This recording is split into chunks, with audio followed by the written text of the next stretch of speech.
I went to state prison in 1991. I gained my GED while I was there. I did pretty well on parole. I got off parole, except for the one time that I ran through a technical violation. When that happened, it took everything from me. And it was just one day you go to your parole officer and he's waiting for you.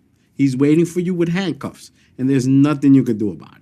I made an illegal U-turn. It's a traffic ticket. You don't even take points for that. And I did 90 days for it. So imagine. I said, wait a minute, I'm on my way now. The only reason why I missed an appointment with her is because the job I just started, they had me on a 90-day probational period. I can't miss any days.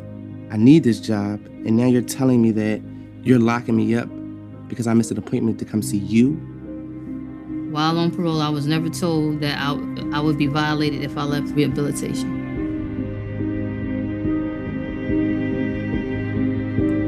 I was in the hospital for 2 days. They had to identify me. That's when I found out, I had a warrant on me. So I had to sit there and sit it out for 11 and a half months. About 20 seconds for me entering there, I just got into the store. A whole bunch of police raided, apparently looking for drugs. The officers finally admitted to them that I had nothing, they didn't find nothing in my persons, but then they didn't take that into account. If you really want to go to how you're playing with people's livelihoods, you really need to do a thorough investigation, Right? That's what happens. It's life, right? C'est la vie. It's stopping them from working. It's breaking their families up. It's not actually helping them to rehabilitate themselves. He had got a really good job because he had picked up a trade while he was incarcerated the last time. They wouldn't make him do the job because where the job was. It was in New Rochelle. He couldn't go out the 5 boroughs.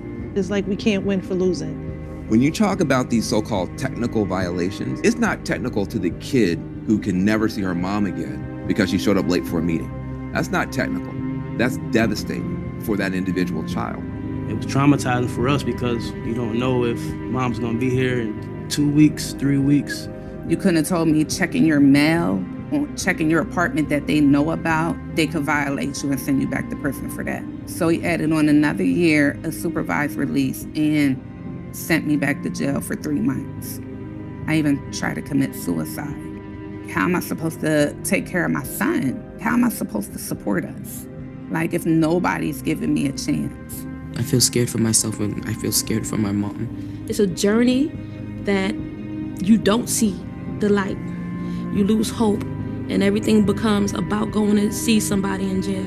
Everyone knows someone in this country, whether it's a family member, a close friend, or now even me, who has experienced incarceration, post-incarceration, or even pretrial detention. I don't want you to judge me off the way I look or the way I may talk or the way I carry myself. I want you to judge me off of my actions. I looked at all the things in my life that I had lost.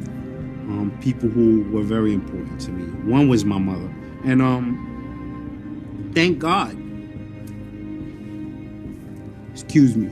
Reform means to take something that is broken and to fix it, make it better, not to continue to crack it. Like, even though, when you break a plate, it's not ever gonna go back together again, but you can at least try. Parole don't even try to fix it. It just wants to keep cracking it and cracking it, breaking it.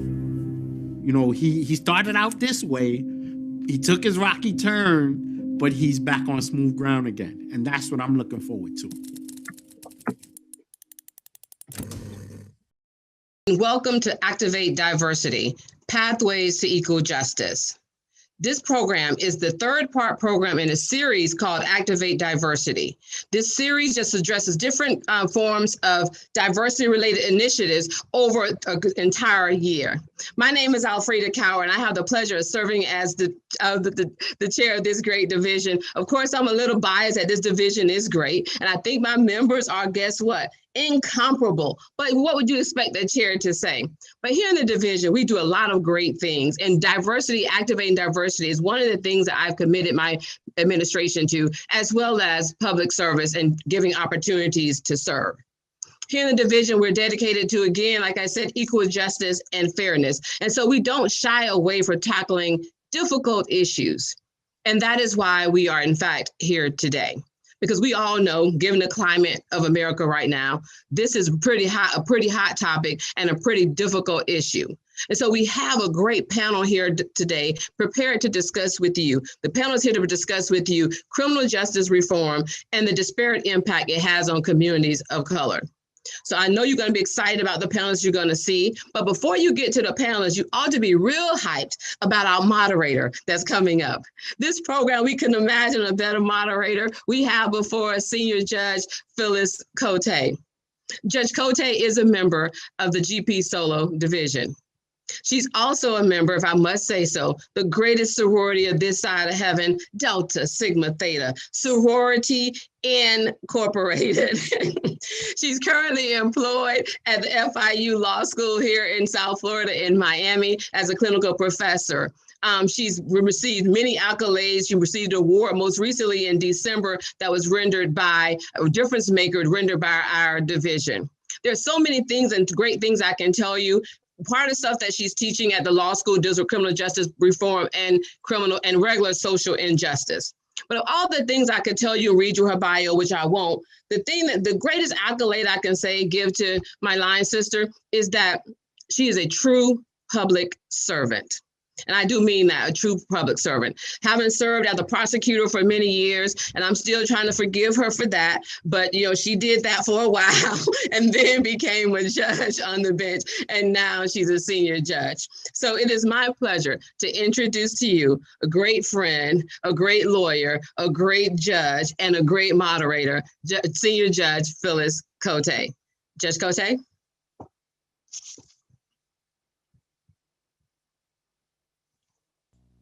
Great. Thank you, Alfreda. And thank you for all of you here today. We are so excited about this program. Today, we are going to explore criminal justice reform by examining these pathways to equal justice. The goal of the Criminal Reform Alliance, who's the group that produced the opening video, is to dramatically reduce the number of people who are needlessly trapped in the system by changing laws, policies, practices, and all those things that perpetuate injustice. Key to their strategy is changing the hearts and minds of those who support real change. But key to our strategy here today is to create an impetus for positive change and reform. Our legal system is in need of change. The criminal justice system has become desensitized to the suffering that it inflicts upon citizens by imprisonment. It is estimated that on any given day, jail cells in the United States hold approximately 2.2 million individuals. The criminal justice system is fiscally unable to sustain it with prison, and it imposes a burdensome human toll on individuals and an unparalleled impact on communities of color. The criminal justice system is particularly fraught in Indian country, where natives are generally subject to concurrent federal jurisdiction, and with it, disproportionate exposure to the federal death penalty, outsized incarceration sentences, and inadequate inmate services. Bail reform is only the beginning of a push for criminal justice reform that is now being seen with police departments in the demands to defund or reform. Disproportionate treatment of citizens occurs at every stage of the criminal justice process, from unfair arrests, excessive charging, to disparate sentencing. Returning citizens face the harsh reality of the implications of their incarceration and suffer great discrimination. Bail and sentencing reform are concurrent movements to activate diversity and change the criminal justice system.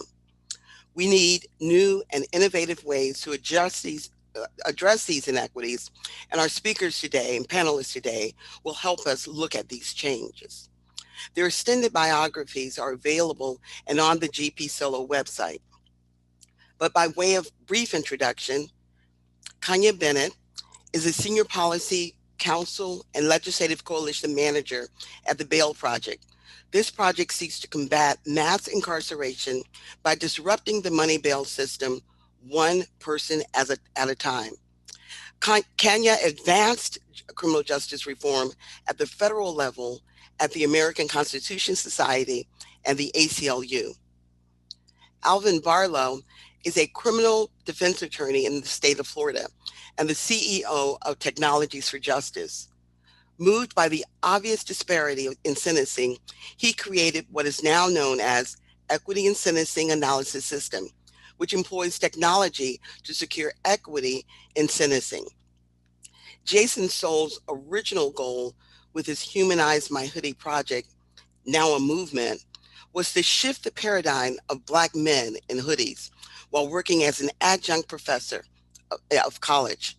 His journey and work to perform criminal justice reform is chronicled in his book, From Prison to PhD, a memoir of hope, resilience, and second chances.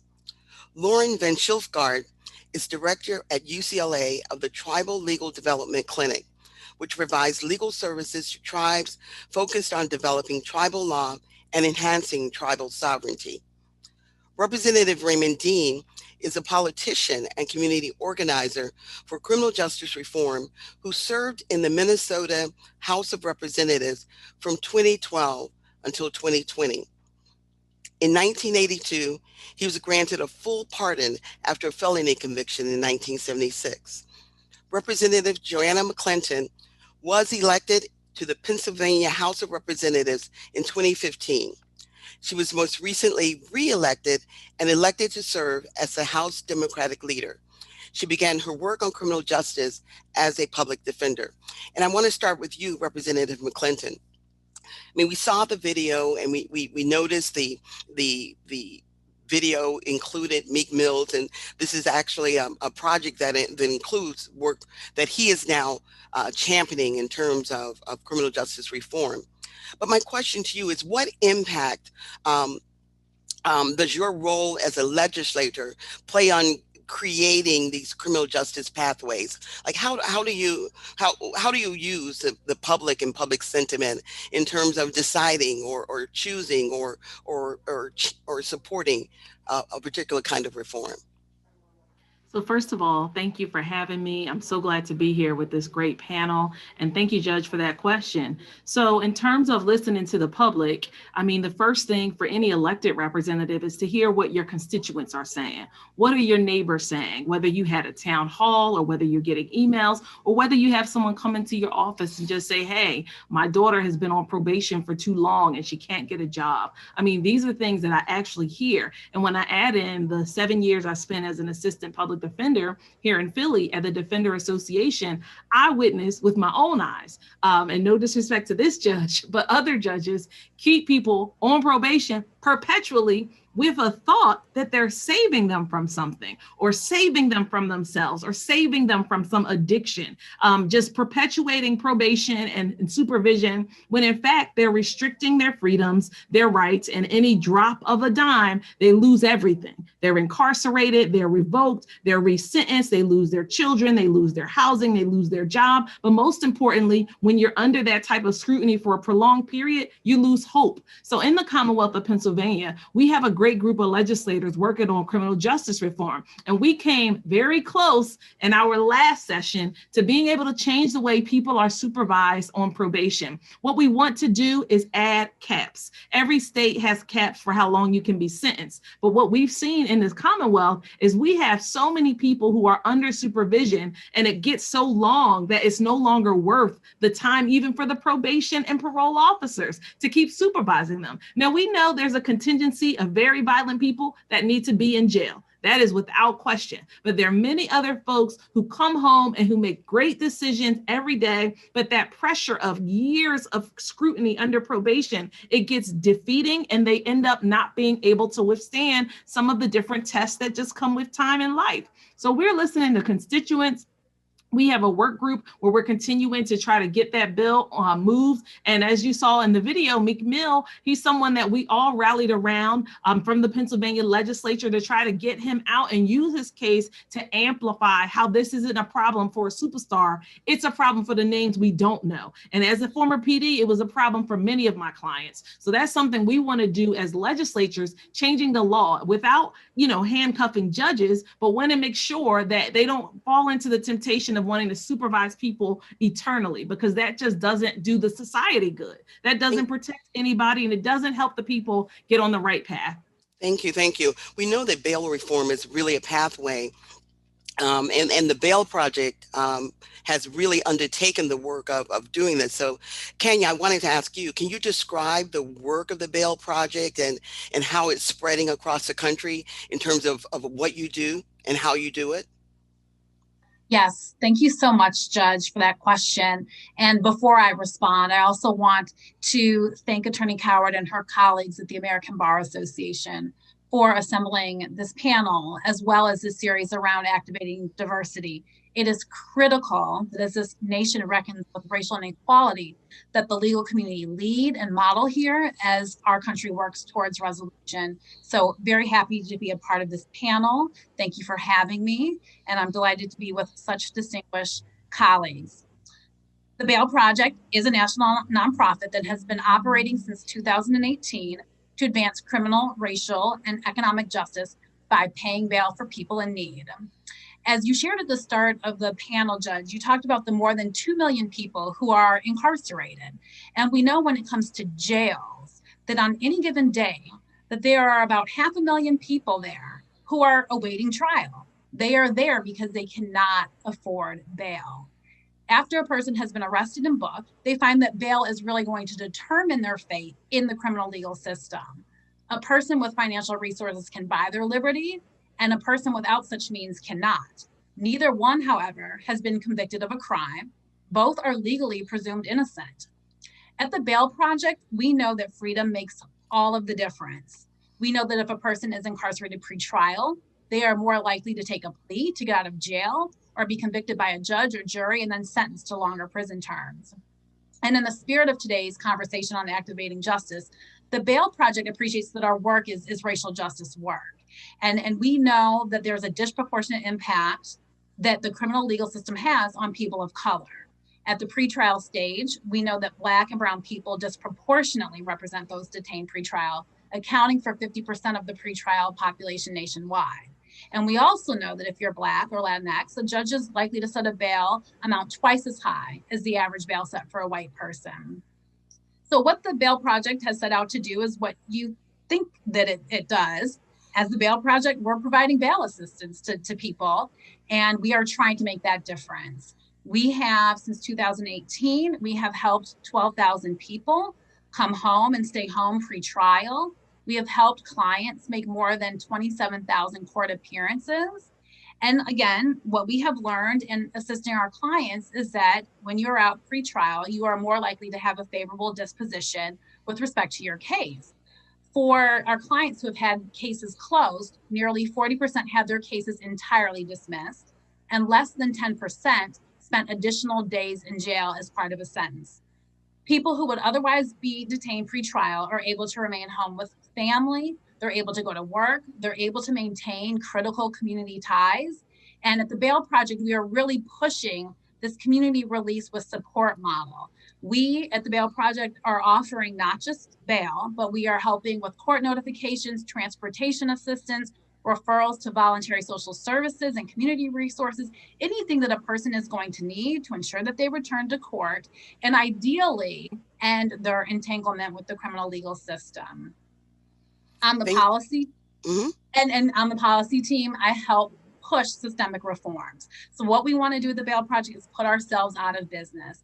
And we want to interject ourselves right now and assist with bail. But in the long term, we want to end cash bail and we want to end pretrial detention. Thank you, Judge. Thank you. And we know that bail reform or the beginning of bail reform is only a single pathway. And we were very intentional about looking at the disparity in different communities. So Lauren, my next question really is to you, because we know that the Supreme Court really decimated the tribal criminal justice system in terms of jurisdiction or deciding issues of jurisdiction, that many human rights violations are now occurring as a result. Can you talk to us about some of the dramatic impact of these jurisdictional decisions in tribal communities? Yes, thank you. Thank you for that question, Kotey. Thank you for having me. So the criminal justice system as it applies to Indigenous people is incredibly complex. And as you noted, it's complex in part because Indigenous people, depending on where they are usually subject to concurrent jurisdiction. That is the tribal jurisdiction for the tribal lands that they're on, as well as federal or state jurisdiction in addition.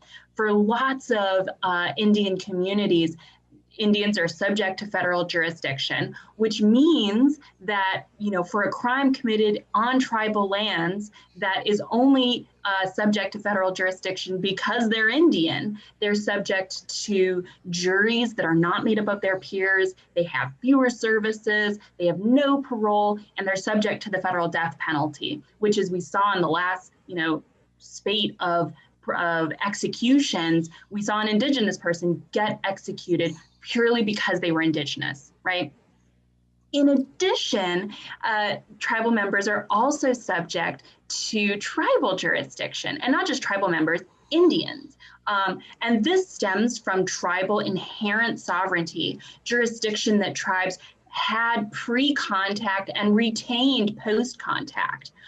But purely out of a legal farce that the that the European colonies invented and that the American government adopted, is that by nature of colonization, this inherent sovereignty has retracted. And so now tribes essentially operate only misdemeanor courts. They have very little ability to really devise what kind of criminal justice system they would operate in the 21st century. And they have no jurisdiction to prosecute non-Indians in their community, which has really contributed to the missing and murdered Indigenous persons crisis.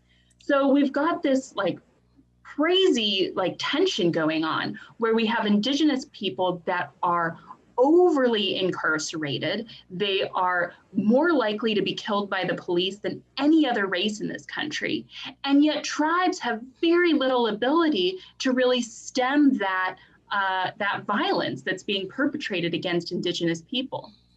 Even despite those limitations, which includes, extreme limitations on the ability to prosecute and incarcerate, as well as over whom they can prosecute and incarcerate, tribes have nevertheless shown a real tenacity in what they potentially could do if they were able to exercise their jurisdiction.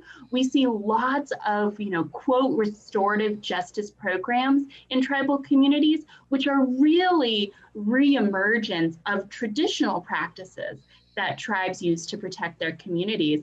And in part, that's a recognition that there is no throwaway person in an Indigenous community. There's someone who's out of balance and needs to be healed. And their healing usually requires the healing of the entire community. So we're seeing real promise with these programs. We just need the ability to exercise that. First and foremost, we have to know where our Indigenous people are.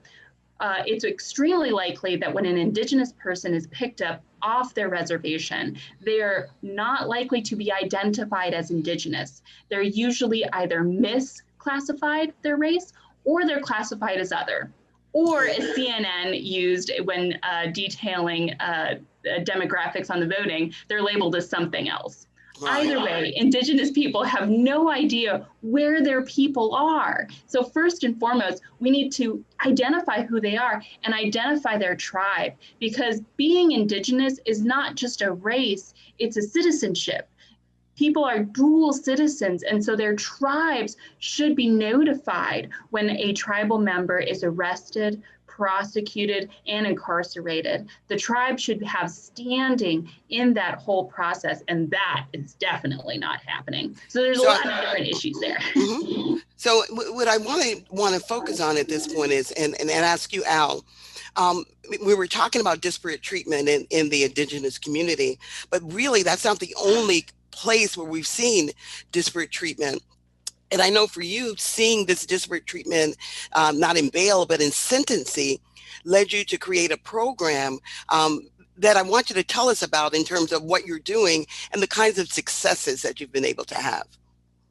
Yes, and thank you for this blessed opportunity to participate, to try to cut across the field. I've been practicing law since 1985, so about 35 years. And I started in the state attorney office as an intern, went in the public defender's office for 2 years, then came out in private practice. I would always notice different, I guess, things, but I couldn't put my finger on it until I think around 1997. I had an African-American male who had a grand theft charge, had never been arrested before. So I was asking for a withhold adjudication and probation so he can get on with his life. Prosecutor said no, he didn't want to do it, and didn't give a valid reason. But I waited around and saw that he automatically offered a white defendant the same thing that I was trying to get him to offer. He offered that on his own volition. So I just pulled him down the hall and had a private conversation with him. And I told him that the only differences I saw between those two cases were 1 year in age, and that client was white, my client was African-American. And it was almost like, you know, his eyes lit up and he understood at that point that he was treating those two people differently. So he wound up giving me what I wanted, but what I noticed was he wasn't trying to hurt my client. So it was something else hidden, and we call it implicit bias now. And the way it works is you go out of your way to bless or give a break to someone with whom you can readily identify. Well, this all came to a head in 2010 when I had an African-American charged with a rape charge, and he was really facing life plus 15 years. He was found not guilty on a life charge, but he was found guilty on the sexual battery charge. And he was just about to go to college, had never been arrested before, and it was his first offense, had a great record in high school, had offers to two colleges, to full ride scholarship offers. And so it was a date rape type case, and witnesses came in that, you know, the alleged victim said he wanted to have relations with the lady and everything else. Despite all of that, the state attorney wanted the maximum, which was 15 years on that particular charge. I was trying to explain to the judge, who was a novice, that that was too much time, but the judge didn't listen to me, gave my client 15 years. Well, about 4 years later, the Sarasota Herald Tribune did a massive study on disparate treatment in Florida, and it caused me to sit down and create this program that's called the Equity and Sentencing Analysis System.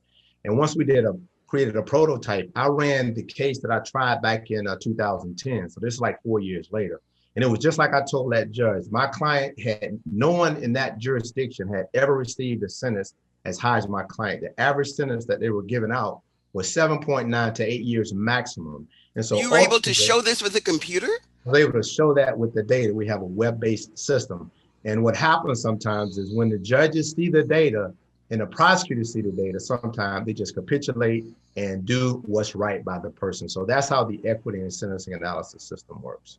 Great, thank you, thank you. Now, Jason, I want to go to you at this point, because we know that incarceration in the criminal justice system really carries its own stigma, but you've managed to work past the stigma that it can attach, but also forcing people to look at the stigma that we've attached to many Black and brown individuals in terms of what they look like. Tell us about your Humanize My Hoodie. It started as a project, it's a movement now, but why and what has been the impact of this program? We're moving the culture. All too often I was caught up in my head about the things that I was going through, but I grew up in the war on drugs. We didn't have all the information. I grew up to teen parents and they were snatching Black bodies in my neighborhood.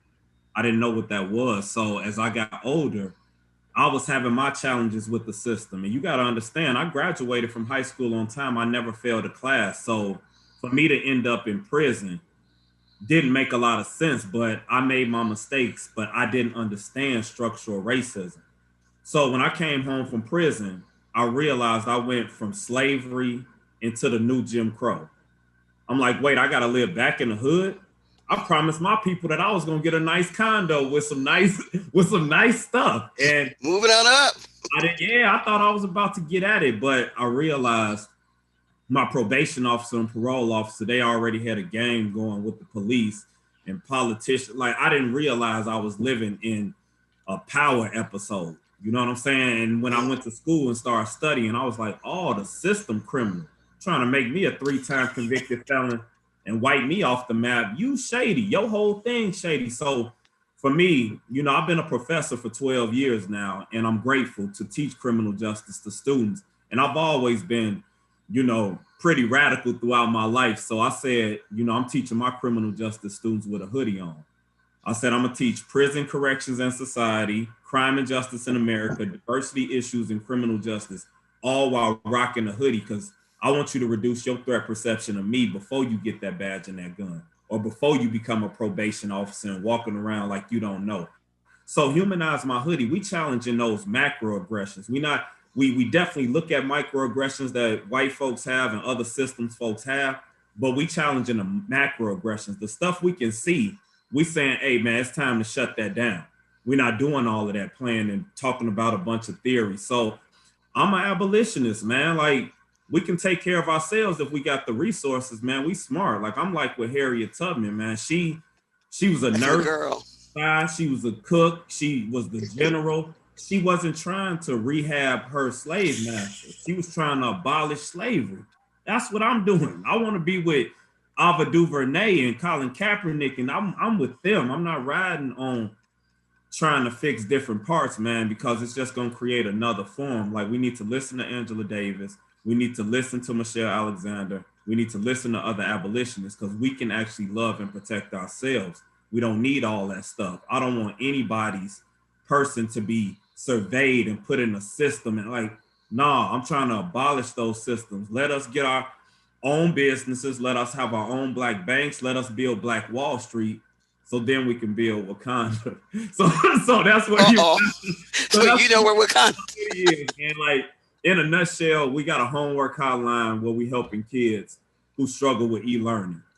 We rocking with Colin Kaepernick on the Know Your Rights camp. If we can arm our people and build a force field around ourselves, we don't have to worry about the system impacting us, because we got each other. So we trying to do transformative justice. We trying to, because I mean, criminal justice, you got the better lawyer, you gonna beat me. I'm going to prison. I'm a black guy from Chicago with a 9mm. I'm out of there. That's all they see. None of the good stuff. Then restorative justice, let's fix this. Like Lauren stated, man, restorative justice works. It helped save my life. Being able to know what a talking piece and how to work through things, and that helped me grow as a person. So learning restorative justice and training it across the country made sense. And I'm grateful to be able to bring that in prisons and out. But we got to abolish police, man. We got to abolish prisons, man. They're not going to do better. So I'm not looking at implicit bias. I'm looking at the explicit bias. How many white supremacists do you have on your force?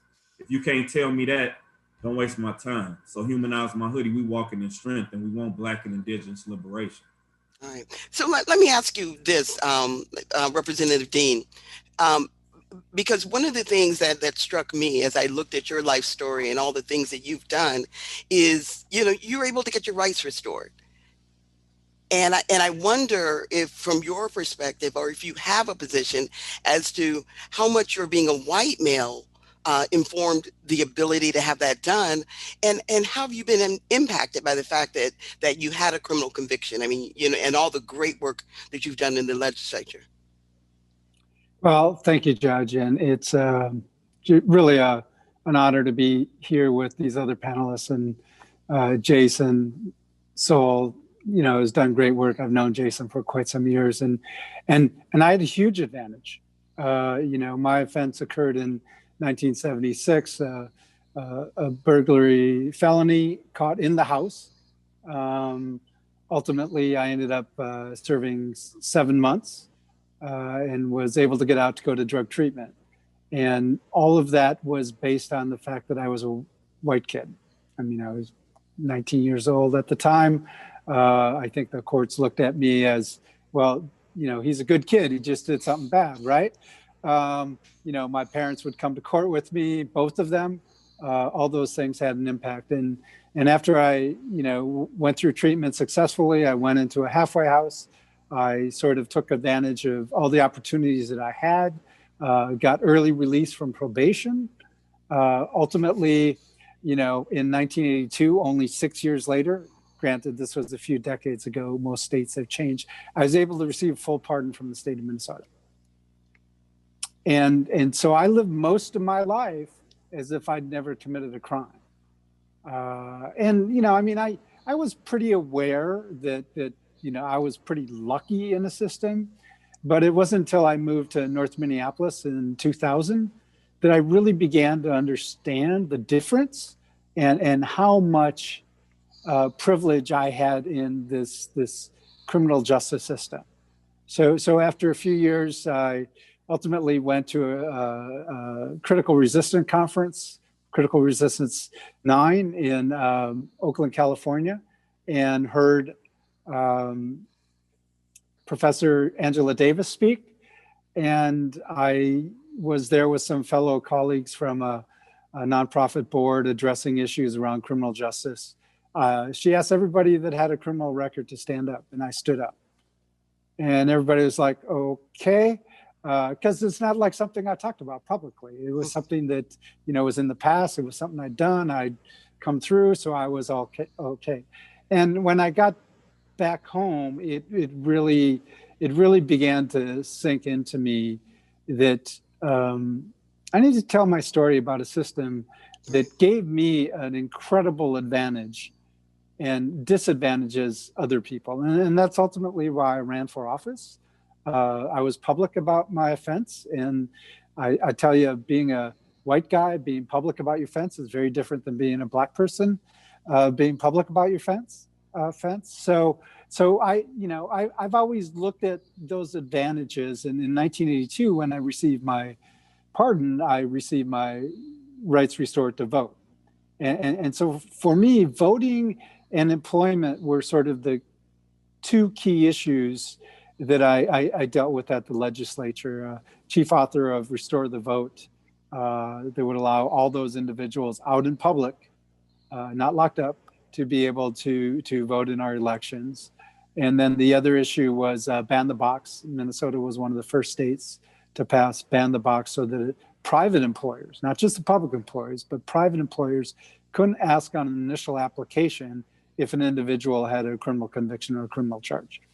Right. So those were some of the leading things. I mean, lots of other things. We've done some great things around probation reform, sentencing reform, and all those other things, because we actually have a sentencing guidelines commission, and they look closely at the law and determined at the law that they could actually put a cap on terms of probation.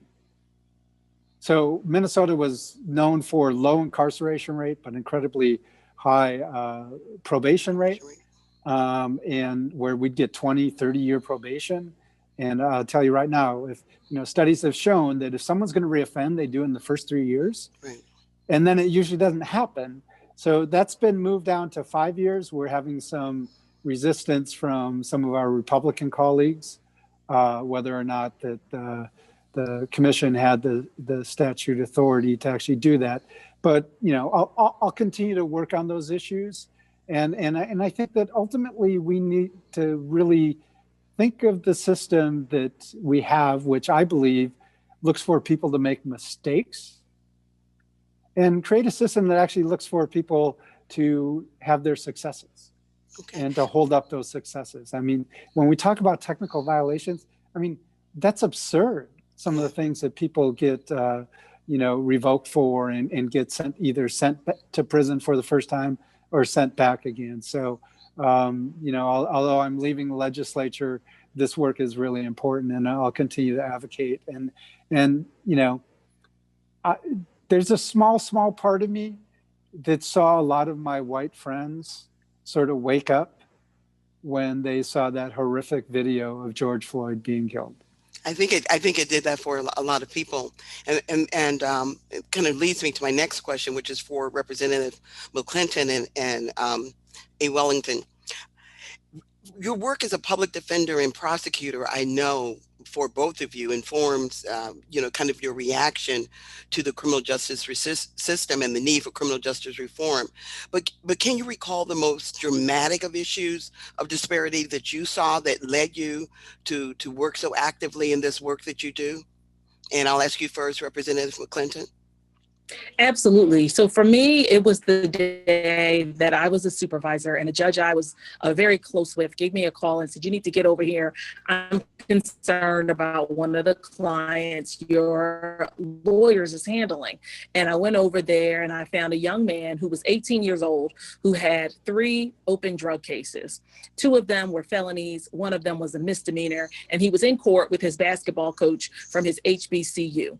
And the judge said, I can't obviously make any determinations. All I can do is hear what's presented and make a ruling. But what I'm encouraging all of you to do is see whether or not you need to pursue options. And what she meant by that was, drug treatment court or something that would not get him put out of the NCAA.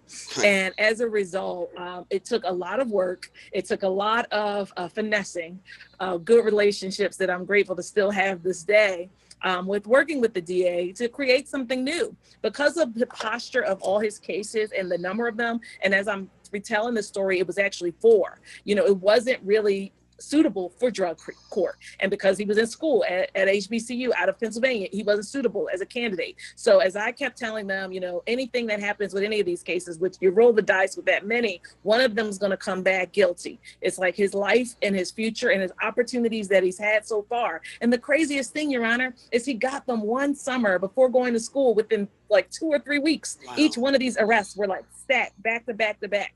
And I'm grateful to report that for a long time, and a lot of finagling, we were able to create a new program just for him, just to try to get him on a supervised probation that was without a verdict. So he did not have to ruin his record, get rid of his scholarship, his opportunity to have financial aid and to play in the NCAA. And he was able to stay at that school and finish the school and also be able to finish 4 years of supervised probation without a verdict and not have to come back and get a conviction. So that was, to me, one of the dire situations where I saw there are many more like him who don't have a coach that comes with them or who are in a totally different boat and set of circumstances. And a lawyer just sees, as the young man shared from, Humanize My Hoodie, a young Black man with drugs. Okay, well, these are the 2 options. People are not thinking creatively because they're not necessarily presented with compassionate circumstances to make them go the extra mile. So that's something that shows me as a policymaker now, it's on us to be able to create policies so that judges have options, district attorneys have options, and more importantly, that people are not punished from their worst couple of days or from some people who are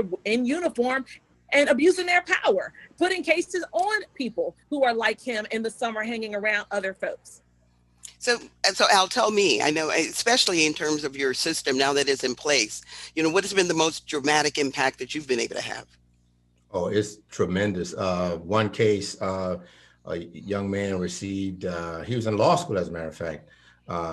He received 5 years in prison for a DUI with a serious bodily injury. A passenger came off the back of his bike after they left the bar. He received 5 years in prison. We find cases whereby people received, for killing people, hitting them with a truck and running, DUI manslaughter, received probation and community control. But the most egregious case that we were able to avoid, I guess, was a lady, matter of fact, she's a white female, who was convicted of racketeering year before last. And she was facing minimum of 4 to a maximum of 35 years in prison. The state attorney was asking for 35 years in prison. But when the judge saw the data that we sent in through ESAS, that judge had never given anybody over 12 years for that offense. And she had been on the bench about 25, 30 years. So she wound up giving the lady 7 years in prison. That saved the taxpayer $600,000 and saved her 28 years in prison. One other case, we had a Hispanic male was charged with possession of a firearm by a convicted felon, in which he armed himself to defend himself. He got the better of the person who was trying to kill him, killed that person, was charged with second-degree murder, was found not guilty by a jury of his peers. Then they wanted to get a decade out of him for possession of a firearm that he only possessed because he was trying to defend himself. But once the prosecutor saw the data that we produced, they gave him the average, which was 18 months. So those are some of the extreme cases that we've seen. Okay, so this question is for Kanya and Jason. I know there are policy implications and public sentiment that can inhibit or kind of enhance your work when you're in the public forum like that. So how do you create change, and how does your organization manage the demands of public sentiment and what people may be saying and what people may be seeing? And I'll go to you first, Kanya, and then I'll come to you, Jason. Thank you so much, Judge. So oftentimes the public is with us. We know that according to an AP poll last summer, that a majority of Americans, a vast majority of Americans, 70%, think that the criminal justice system needs a complete overhaul or it needs to be changed majorly. And I attribute that in large part to the fact, as the video that we saw at the beginning of this program led on, most of us know someone. We have a family member who's been incarcerated. That stat is actually 1 in 2 adults has a family member who's been incarcerated. So for millions of people in this country, the criminal legal system is very personal. And so when you also break down the stats according to demographics, you see that, yes, certainly Black people, other people of color think that the system needs to be overhauled more dramatically. But white people agree and share that sentiment as well. And we have also seen along party lines, yes, while Democrats may be the ones who more favorably lean towards reform, Republicans are there as well. And we have seen over the years at every level that there are red states, there are blue states, there are purple states that have been able to work collectively to move justice reform policies. Now, that being said, I saw one of the questions come up in the chat about New York and the efforts to roll back reform there in response to the increased crime, the harms to public safety narrative that is out there. And what I will say before handing this question over to Professor Stoll is that in a lot of what he talked about is that there's a lot of investment in keeping the status quo, and that the system is designed to work as it is. So people get to a place of abolition because they know the system is doing exactly what it is designed to do. So why keep tinkering? Why keep trying to fix a system that when you eliminate one piece of it, it's just going to be replaced by another? So that's what is being seen. You have a narrative. Again, when the narrative is put out there by law enforcement, it has credibility, even if the data that is being used to push that narrative is not right. And so while we have generally people with us on our side, we do come up against a very loud and vocal minority, really, of system actors who want to remain employed, have a lot of profit to maintain with respect to the system that really is has been a part of our society as long as we've known it, this law and order society. Thank you. So, Jason.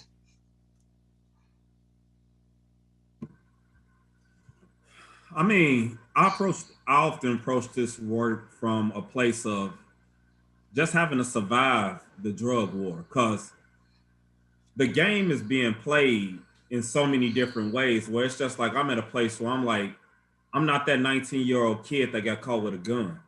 Right. I'm not that 21-year-old that but it's still there if I apply for things. So it's like getting pardons and getting off probation early and housing rights and voting rights, all of those things are extremely important. And I support the people leading that work.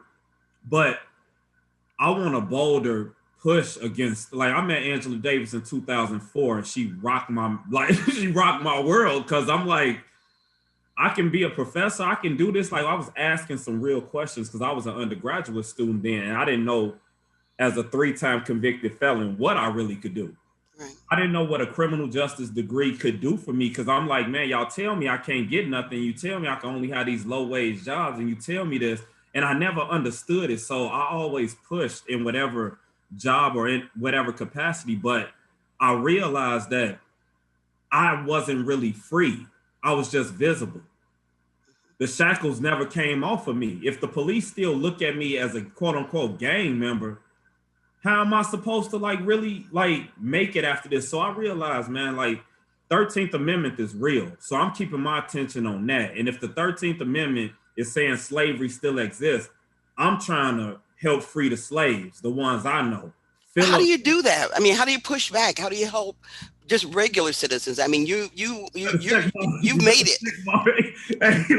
Hey, I got a lot of different strategies, but really just trying to be the best husband, father. I'll be an example, I mean, I wear my heart on my sleeves and I stand up for my values. Like Ray can tell you, I left my job in the mayor's office where I was making $100,000. I could have just rolled that job out and just like been like, hey man, I'm just going to I'm about my values. So I'm led by the ancestors. I'm not led by money. I'm not led by social media. I'm not led by other things people want me to be led by. I'm true to my family. I'm held accountable by a lot of amazing Black women.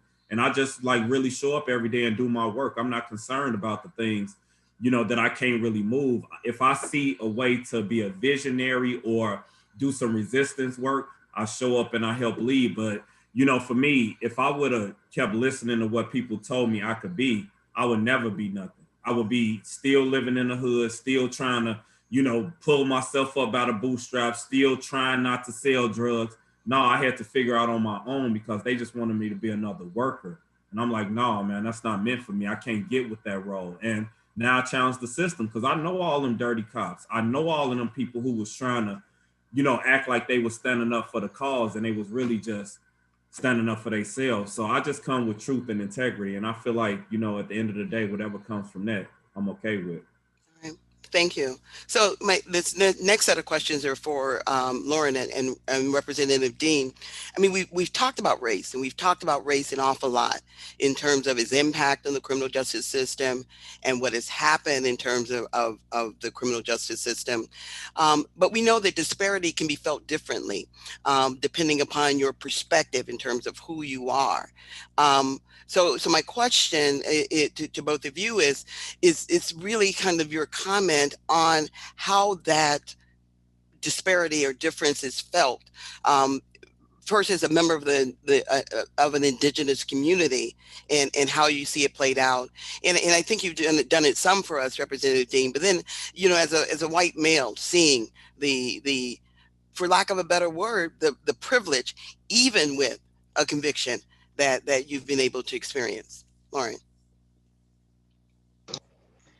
Thanks. Yeah, as I mentioned, there's certainly a legal ramification because Indians are also members of their tribe, and because of their Indian status are subject to this different set of rules that apply to them, dating back to the Indian Wars. The ramifications are very real. But I also think that I think for Indigenous communities, it holds the key, but I think for lots of communities, it holds the key because it's also the route to salvation. We've talked a lot about how, there's certainly a lot of bad actors in the criminal justice system, but the failures of the justice system are not because of just the bad actors. It's set up to fail. And so we have to completely rewire the criminal justice system. What's a successful model? Well, we sort of talked about it, one that is actually accountable to the community. And so turning back to the community, what does a meaningful, responsive criminal justice system that actually serves the community? Because the community is not being served when we just incarcerate everyone for the rest of their lives. So for Indians, relying on our sovereignty and our ability to self-determine, I saw, one of the questions is like, imagine all of the billions, trillions of dollars we would save if we weren't busy incarcerating people. What would we do with that money? I don't know. I mean, there's so many possibilities, and really the answer is going to be different depending on the community. And so my response is like the community should be really deciding that. For some, I think it's going to be those talking circles that are really focused on substance abuse and reform. For some, it's going to be preventative, Head Start education. It's all going to be different. It's all going to be wonderful, but this whole centralized, paternalistic processing of individuals as if they are isolated actors that don't have context in communities, that's not working. But to go back to your question of like, does race only matter? For Indians, no. Our dual citizenship is everything. Our ability to go back to our communities and to vote in our communities and have political participation there is everything. And it really stems back to the United States being accountable to tribes as sovereign partners. Excellent. And Representative Dehn. Yeah, I mean, the issue of privilege is something that, unfortunately, far too many white people aren't even aware of the privilege. And part of that is they're busy living their lives every day the way they lived it yesterday and the way they're likely to live it tomorrow. For those folks that live in what I would say are more homogenous communities, they don't have a sense or an understanding of the plight and the obstacles that are put in ways of many people in impoverished and community colors, and so they're totally unaware, and that's why when I mentioned the actual seeing the video of the murder of George Floyd really began them they had to think differently. They had to recalculate because many of them were like, well, Black people shouldn't be doing stuff against the law.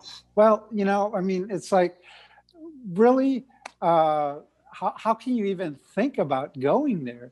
But I think that awareness is going to be difficult. And the reason that I think it's going to be really difficult is Professor Powell talks about, the issue of power. And oftentimes, whiteness and power go hand in hand. So when you come to grips with whiteness and that relationship of power, the way you hang on to both of those is one, to try to stay in power, and two, try to act like you're better people. I hate to use this analogy because it's not always a great analogy, but Adolf Hitler talked about a superior race of people. I think there are still a lot of white people in the United States that would never associate themselves with that type of thinking, but there is sort of that type of thinking in their heads that we're superior, we're better, we have the ability to do well. And I hearken back to a video I saw several months ago where a coach or someone had all the students line up on line and said, we're going to have a race today. And then he said, okay, if you grew up in a family of two parents, take steps forward. And he did all this, and it really put in sort of the physical form. I'm an architect by training, so the physical form is important. And people began to understand, our system is really effed up. I understand why Jason's like, we need to blow all this up completely. Believe me, I'm not a fan of policing as we have it today. I'm not, I'm all for changing our incarceration system in this country because it doesn't work. It costs, and I tell people, it costs you money. This isn't it's not making you safer. It's actually costing you money, which ultimately is hurting you more and more and more. So I think there's a lot of space right now to begin to move to people. And I think we need to have these conversations. And I think it needs to be, a multi-voiced conversation. One thing I learned a long time ago in architecture, I was on the national board of the AIA, American Institute of Architects. And I was astonished when, women would get up and talk about how the profession doesn't give them opportunities, and how people of color would get up and talk about how they don't have opportunities.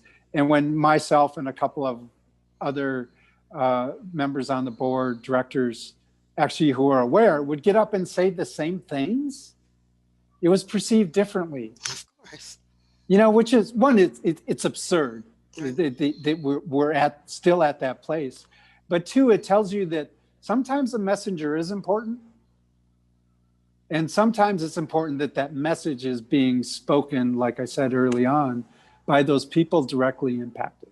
Absolutely. Well, I want to give our audience a chance. They've been great and listened so much. Kelly, I know you've been looking at the the chat feed, and I've not been able to really keep an eye on it to get those questions or see some questions. I'm not sure if there are any questions out there. I'm looking, I see Jonathan out there from the Florida Justice Center. So I know they're you know, and they do great things in terms of being, what did you all say, the first criminal legal services, free legal services for criminal defendants that's been offered in terms of Florida and being approved by the Florida Bar. But what are some of the questions we have out there, Kelly?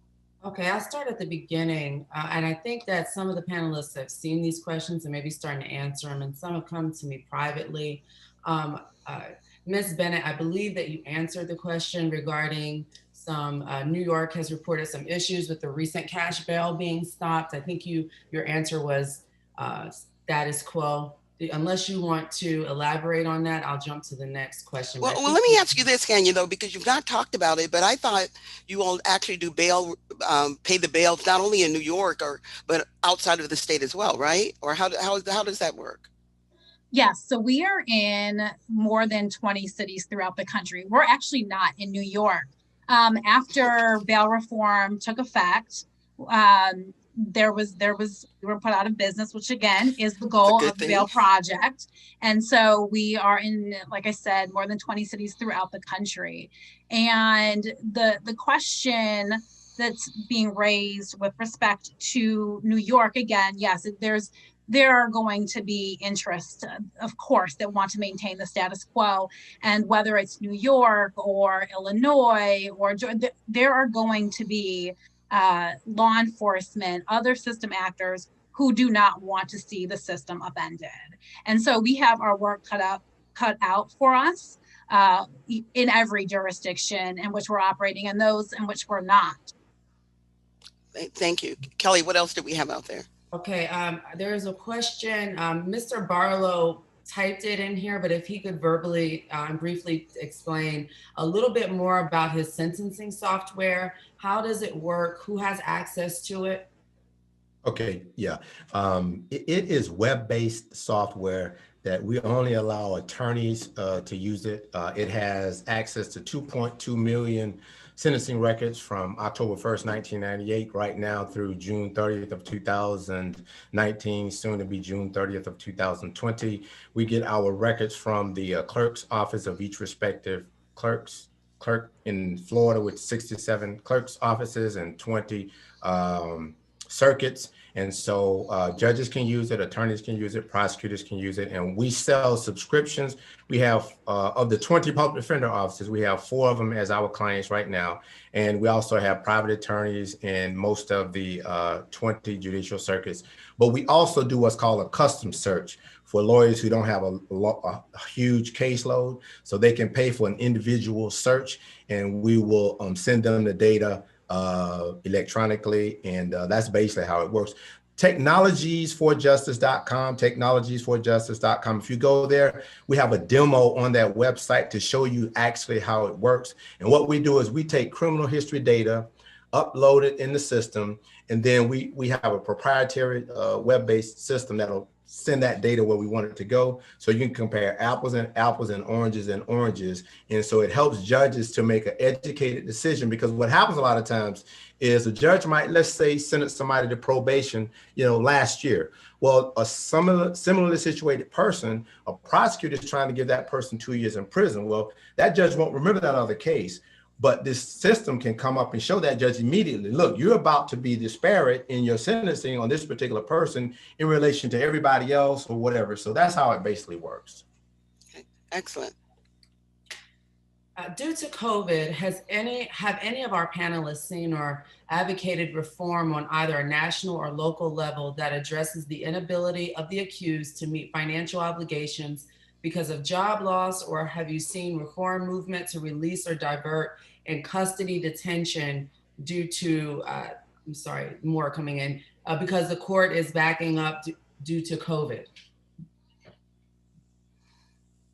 I can try to rephrase that because I just read that, but I think the question, I think the question is, have any of the panelists done anything in response to maybe the backlog, the court backlog for their clients? And I think our practicing attorneys, and I was trying to look at, I mean, it looks like we may have to look to our chair of our section because I can tackle that. Okay, good. Oh, that's true. You're practicing right now too. Yes. Well, you know, you talked about, Judge, you talked about, you know, laws, policies, practices, and procedures. One of the things that we're offering right now is it's an offer that I just made last week, pro bono basis.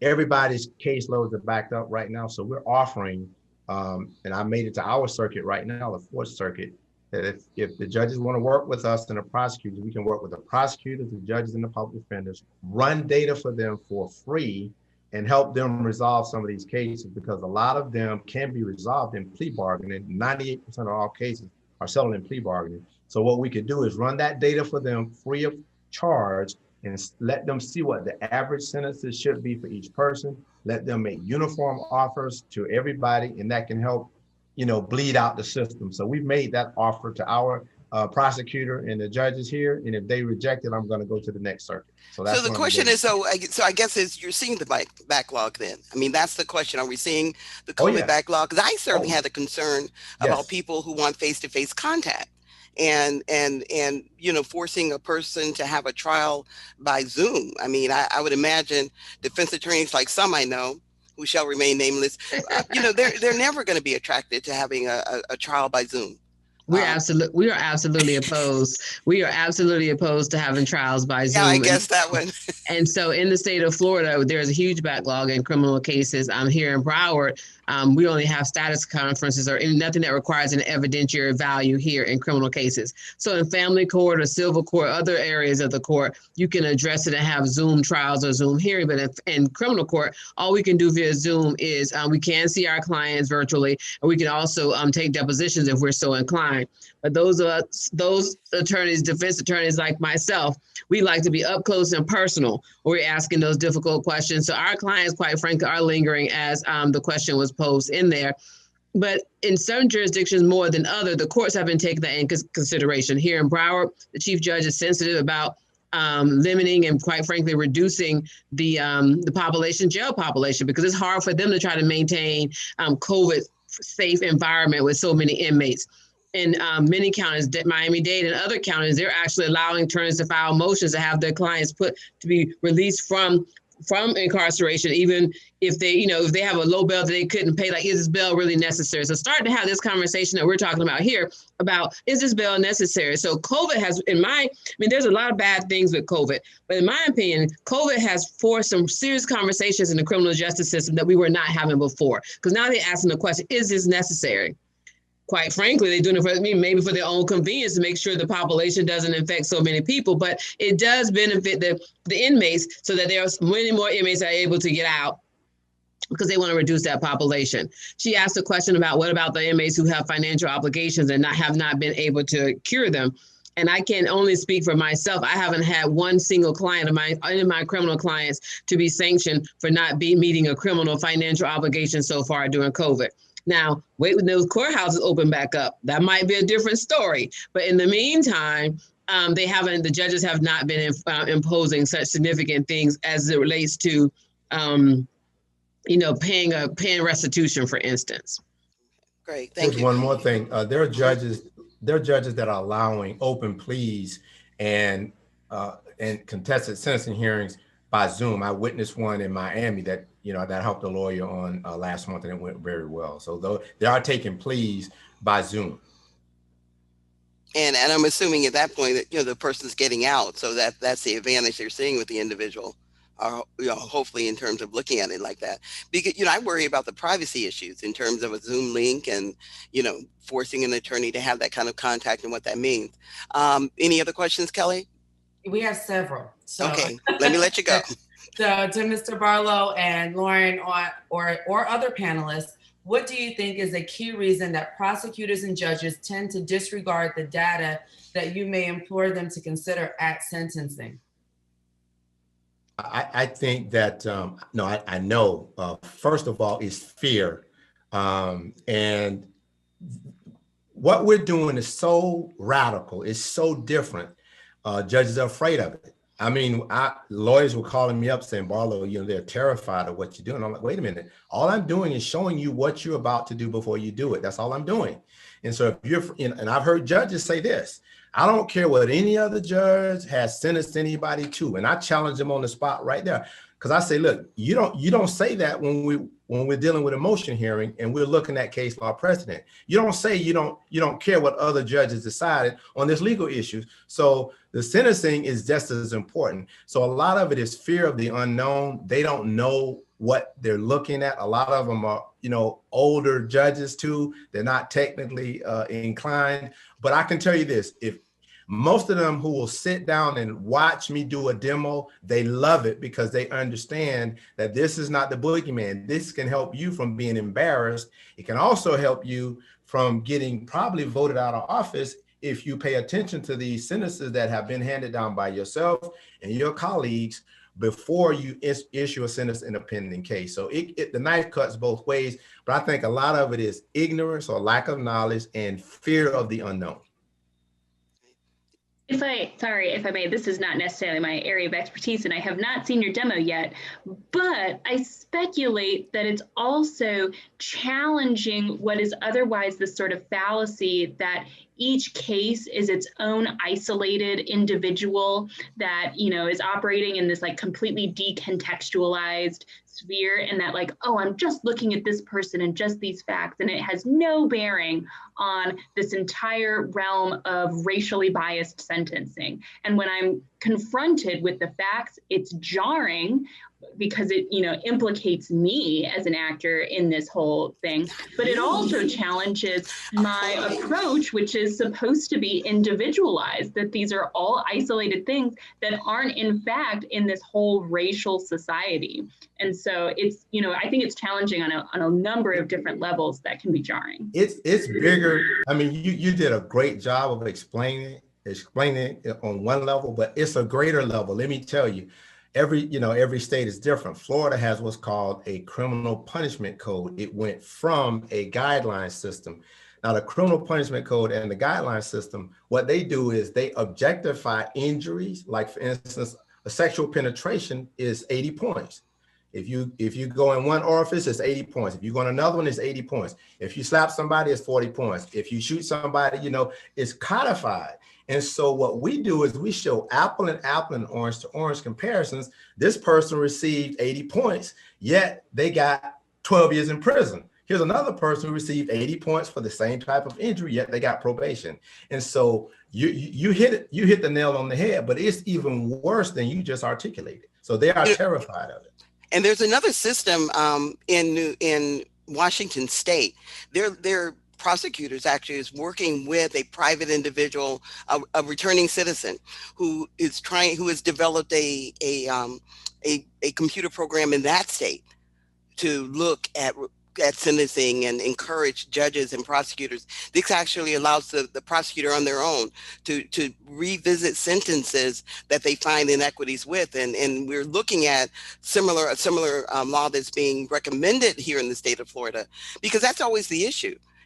Well, I can't legally consider there's no legal issue, so it's opening up that whole can to the advantage, I think, of individuals, for judges to be able to look at those sentences, or prosecutors to be able to look at those sentences and do something about it, and to have a analytical system that does that, and to know that that's being replicated now in other places, that people see the advantage of it. Do you have another question, Kelly? I have like 5 more questions. Okay. They're coming in. Well, good. We're going to get to them. Yes, I think we can get to them. According to the Bureau of Justice Statistics, roughly $81 billion is the annual cost of mass incarceration in the United States. This is obviously a high number. So where do you think these billions of dollars should be invested in? In low-income communities, educational institutions to teach students of the court system and the impact it can have on their lives, rehabilitation facilities, what? And she wrote her name here. It's one of my students. So I thought it was one of mine. I was saying that had to be one of my students. No, it's one of mine. Who do you want to tackle that question? Representative Dehn, do you want to Yeah, take I'm it? happy to jump in. When we look at what are the things that ultimately happens to people so that they end up incarcerated, which is really what we're talking about, I think it's really important to look at how we can reinvest that money. For instance, I had a neighbor who was being evicted out of her house. She had 3 kids. She didn't know where she was going. She was going to go live with family. And we all know what that scenario ends up. Well, chances are one of those kids may end up in the criminal justice system and may end up costing us, $300,000 over a 10-year period. Well, couldn't we find like $300 a month to keep her in her house and have her kids have stable housing, which means they'd have stable education? We should be able to redirect money to have a situation where people can lead their best lives. And I think that happens at the community level. And I think it includes healthcare. It includes, definitely housing. It includes, making their community what I would say is a joyous place to live. I had a Bush Fellowship a few years ago, and I looked at the impact of the built physical environment on the way people inhabit the world. Well, people that wake up in great neighborhoods walk out their door every morning thinking, I can do whatever I want in the world. Whereas people that wake up and walk out in impoverished communities feel like the world really doesn't care about them. So how do we create a world in which people walk out their door everywhere and feels they can make a difference in the world? And I think that's how we should begin to invest that money. Great point. Any other panelists wanted to comment on that question? All right, we'll go to our next question. Okay, in Florida, and this is in Florida, we face many barriers to bail reform. One barrier is the lack of empathy for those who have been arrested. Another is the strength of bail bonds lobby, which has led to the passage of statutes that mandatorily deduct fines, fees, and court costs prior to bail. Bail is returned unless posted by a bail bonds agency. This is causing substantial harm to low-income households and making bail funds cease operations. How can we build momentum for change? That might be one of your students. And that's really a great point. I mean, we see it all the time. We take the fees out the sentencing, and all that the bond would be returned except for the fees and costs that have been assessed by this court. Jason, Professor, I think, it sounds like a racket. It's slavery. Like, I gotta go back to that, man. All of this stuff is slavery, man. It all feeds the machine. Like, real talk, like, I had to really study and be all in them books to really crack the code. But come on, man. Like, people always say, man, where will we reinvest the money? I tell white folks all the time, give them what you had growing up. That's all you gotta do. You don't gotta worry about nothing else. I'm talking basic needs. We drive past people all the time who you can clearly see need resources. We do this all the time and say, where are we gonna put the money if we take it from the car? That's like, man, just look around. Like Ray said, stepping out into a nice area and all of that. It's like, come on, man. Like, we need financial literacy. We need a real education, a true understanding of history. Like, we being bamboozled in so many different ways. It's like, man, we got to tear down capitalism. We got to tear down patriarchy. It's like, we need bold, courageous, steps being made. And I think too many people want to play it safe. It's like, my ancestors died so I could have a voice. So I ain't wasting my time with, it's like, I know a lot of people want to do really well and do good, but it's like slavery still exists and it's right in our face. And we just walk past it. It's like, there's no way a police department needs an exorbitant amount of millions when you see people starving. And you always say, man, why do we have these gangs? Or it's like basic needs are not being met. But how do we push to have that recognized? Because I agree with you and you make a great point. But what are we going to say and do to people to make them be willing to give up theirs? What do we say to the police to say, your job would be so much easier if we fed people and people had what they needed so they would need to steal? Man, it's just political will. It's like people, run campaigns on saying they're going to do this and do that. But when it comes down to it, it just never happens. You just keep on saying you're gonna do something. So for me, hold people accountable. It's like I see people all the time taking pictures with poverty pimps, or people who are bad to the community, or people who are not standing on the right side of history. And we act like they good people, man. It's like, cut that out. You fooling a lot of kids if you stand next to this person and be like, this person is super amazing and they about to do all of this. And then when they don't do it, you done broke this kid's heart. I grew up in Chicago. We had Mayor Harold Washington, first Black mayor in Chicago. He gave us all the hope in the world, and he died suspiciously. Just come. So it's like, give me a true sense of what I'm up against. Don't lie to me, man. When I was a kid, people lied. People told me Christopher Columbus discovered all of this. I was in my 20s when I found out that. So it's like, let's give the real information to the young people and allow them to chart their own course. As adults, we need to say, hey, you need to know the 4th Amendment. You should know about voting rights. Look at that 14th Amendment and see how that works. Your First Amendment rights, you can say this. You got to think. What Ray Dehn got in trouble for was way worse than anything I had. I'm just saying, if we looking at what was happening, I got caught with a firearm as a kid, and I got caught with drugs. No violence against a person. How did I get entangled in that system so deeply? So, it's like, let's challenge that in a real way.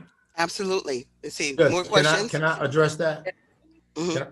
Can I address that? Yes, okay, who's that? The question is, and we have some more questions. How can we build momentum? I just kind of want to zero in, because I think this is a critical question. Absolutely. How can we build momentum for change? Let me just be practical here. One of the things I used to do is ask for cash bonds, and a cash bond for a lower amount, let the person post the cash with the jail, they'll release them. And if the charges are dropped, they get all the money back. If the charges are not dropped, if they enter a plea or whatever, then they'll deduct the court costs from that, give them the difference. Now, if there was a policy put in place at the courthouses for that to happen, it would substantially address this issue, because that 10% that they're giving to a bondsman is gone, period, point But that bondsman lobby is huge in Florida. I know it. And they give donations to the judges on the campaigns. But I'm just saying, this is a hard thing to do, but that's where it can help. If judges start, even if 1% of the judges give a cash bond, it can make a huge difference in a person's life. They can use some of that money for attorneys, some of that money for court costs. And if the charges are dropped, which a lot of times they are, they'll get all of it back. That would help. It's challenging. All right, we're hitting up against the time. I don't want to stop this conversation. We have some conversations, some questions still in the chat. I'm going to ask our speakers to look at them later before we end totally. And if we can address those, we certainly will. Can we ask one more, Phyllis? Do you mind? I think it's a really good question. Okay, no, let's go ahead. We'll push it. Yes. And it's for Raymond Dehn. If the messenger is as important as the message, to whom should the message be addressed in light of political and public opposition to broaden the scale of criminal justice reform? Who should that message be directed to or from? Yes. Well, to whom should the message be addressed to? Yes. I think that, Jason talked a bit about this, and people that have political courage. And what I mean by that is those individuals that have been elected to office who have the opportunity for their voices to be loud and for their ability to try to change what the discussion and conversations are. And those individuals that are willing to risk their political future to do what's right. No, I mean, that's a serious, important thing. It is. And far too often, once you get in office, you start thinking about, well, okay, what does this mean for my next election? How can I sort of sugarcoat this? Exactly.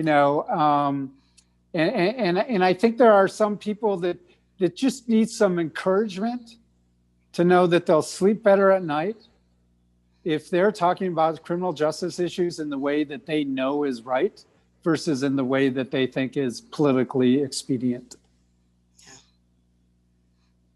I couldn't have said it better. That ends us on a great note. So I wanted to end with a chance for each of the speakers to make a comment. So we know the title of this panel has been Activate Diversity, Pathways to Equal Justice.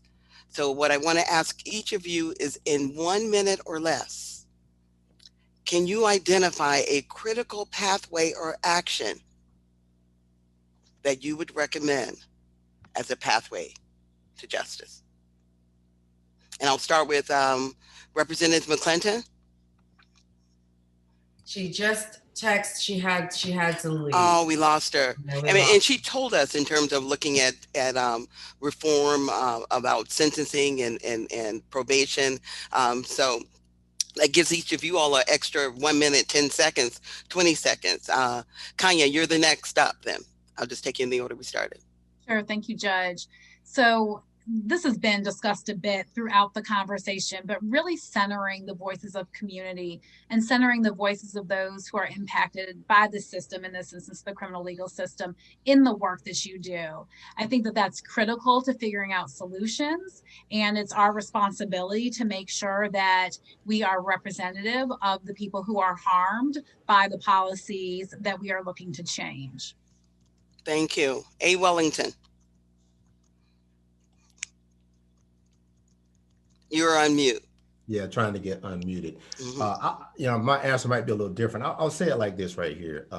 I run into all kind of people in this legal profession. Some of them are gifted to do what they do, and some of them shouldn't even be in it at all on any level. I mean, prosecutors shouldn't be prosecuting, defense attorneys shouldn't be defending, judges shouldn't be on the bench. So I'll just say this right here. You need to pray and ask God where you fit in society, what your gifts and callings are. And if criminal justice or equity and sentencing or whatever is that, then God will lead you there. But seriously, there are a lot of people who are doing things just to get a check, and they're just causing problems. And so I would say pray and ask what your calling is, find out what it is, and fit in there and do the best that you can with God's help.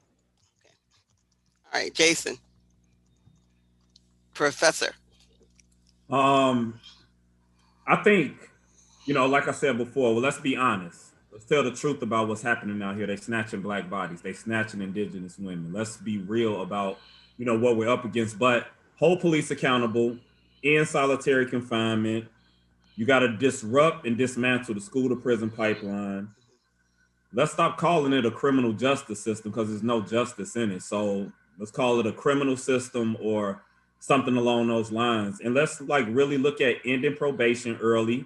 And from top to bottom, let's just look at cops, courts, and corrections. And at the end of the day, we can answer some of our own phone calls. It doesn't have to go to 911. We got safe people in the community. Think about who you need to call when you're in an unsafe situation. Let's start there. Let's reduce them calls to police so they don't say, hey, it's call driven. They are calling us. No, let's reduce those calls so we can love and protect ourselves. Thank you. Judge, I'm sorry. With all due respect, it is a justice system. You have to fight for it. I mean, I'm in it. I'm in the belly of the beast. It's about money. And I know that there are many circumstances and situations, even the case I mentioned when I first started talking, ultimately, we were able to get him out, and he suffered a long time, but justice is available. And that's why I say, some people are in it just for a check, but the ones who are in it to win it, and we're gifted to do it, justice can be done. And I see it all the time. It's hard, but it's worth the fight. But it turns slow, but we do have a justice system. Now, is there inequitable treatment in it? Absolutely. And that's what I fight every day, but it is a justice system. Okay. Lauren, our other professor. Well, I guess yes, I think the system needs a complete rework. Probably would be more efficient to abolish and start over. But I challenge instead that for so many people of color, especially Indigenous, but not exclusively Indigenous, it's about visibility. And so, before you do anything or advocate for anything, am I being inclusive? Did I remember to think of tribes? And I challenge everyone here, you are currently sitting on Indigenous land. You are presently a guest on Indigenous land. Do you know whose land you're on? Do you know who your sovereign neighbors are? If not, I encourage you to find out who the original inhabitants of your land are, who are the stewards, and how are you helping to make yourself indigenous to your space? Because I think, respect for where you're at, for who your neighbors are, is incumbent upon being a community member and really being part of the process of developing a criminal justice system that is truly responsive to your community. It sounds hokey, but the land is as much a part of our system as the processes and technology with it. Absolutely. And last word goes to you, Ray. Well, speaking from stolen Dakota land, this is a really, really seemingly simple question, but I think it's really, really hard.